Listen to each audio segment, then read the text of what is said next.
What's up, everyone, and welcome back. Today we're going to be talking about fins, freediving and spearfishing fins, which ones you should get, when should you go plastic, fiberglass, carbon fiber. We have Brett Whitman here. He's from SpearFactor. Check him out, spearfactor.com. He's got a podcast, and he's going to be making a whole bunch of videos. But Brett brought two of his fins, and he's going to talk a little bit about them. Yeah. So this is a pretty hot topic. Everybody talks about carbon fiber.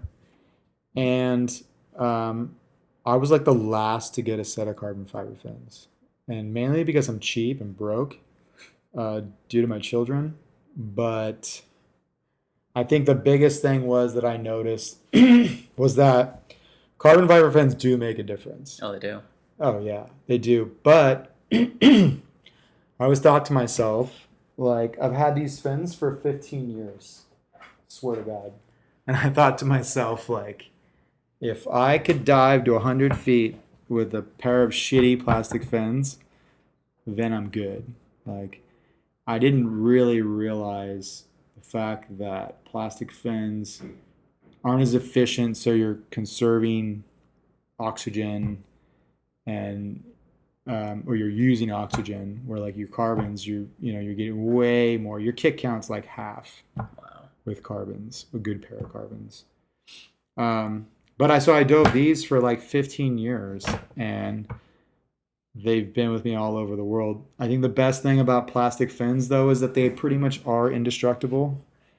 And then for you beginner divers, when you're starting out, you're gonna lose so much shit. Like, have you ever lost anything? All the time.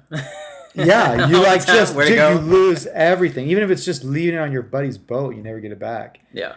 Every time you lose stuff, it's money. So that gets tough.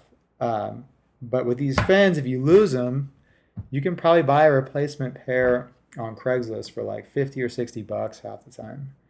So when you're starting out, get a pair of regular plastic fins. You're not going to notice the difference. And these things will scratch. It's not going to be a big deal. They don't really break.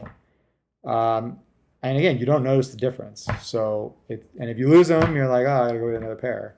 Not, oh, damn, I guess we're not eating this month because I just bought a pair of carbons. Yeah. So again, I've had these for 15 years, and I was able to convince finally that I needed to get a new pair when they started cracking right here. I was like, oh, that's not good. That's going to crack on me at depth or something. I don't know. So I just kind of used that as momentum for me to like, I probably should grow up. And I think it's about time for me to get an actual pair of dive fins. So why did you go from plastic to carbon and not fiberglass? Well, because, I had heard the pros and cons are very similar. However, fiberglass is a little heavier and it's a little bit more durable. And so I just wanted the best. I wanted to go from the shittiest to the best because I could afford it now. Right. So I did it. Looking back, with all this time I spent on the tropics, when you're on the reef and you're constantly scraping your gear up, or even if you go out on the bottom and sitting there and you're kicking off, like maybe a good pair of fiberglass fins would be a great option to have, especially if you're going to be hole hunting around reefs for like grouper and things like that. But I'm glad I got a pair of carbons for sure, and it was a game changer. But again, if you're starting out, you're not going to know the difference. And the carbons that I got were, I gotta say, some of the cheaper kind. They were like $3 and some change. However, they cut my kick count in half, and they're so much lighter. And I went back one time to wearing my plastics, and it felt like I had bricks on my feet, and I was going nowhere.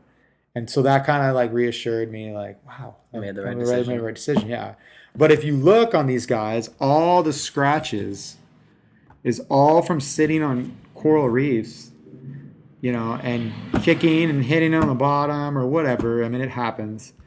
And, I don't buy things to have it sit up on the wall. So if it gets scratched up, it gets scratched up. I definitely love that Omer Stingray foot pocket. Yeah, and I gotta say, So like, comfortable. I think that's a general. Like, these are the best foot pockets I've ever worn, for sure. They And are I've heard very everyone comfortable. say the same thing, so that's what I did that. But I also heard one way to get rid of these scratches, you take Vaseline and you can just Oh, just like basically polish it wax off. it, and Interesting. it gets rid of them. I've used it last time I got back from Guam. This time, however, not so much. But yeah, but carbon's great. They work. Just I feel like if you're more experienced, you're going to know how to be more gentle with them, so you don't break them. Like you can't just jump off a boat with these on; they'll bend and snap. You know what I mean? Mm-hmm. Where like if you're brand new, you're like I got carbons, boom, and then you're out. 300, $400.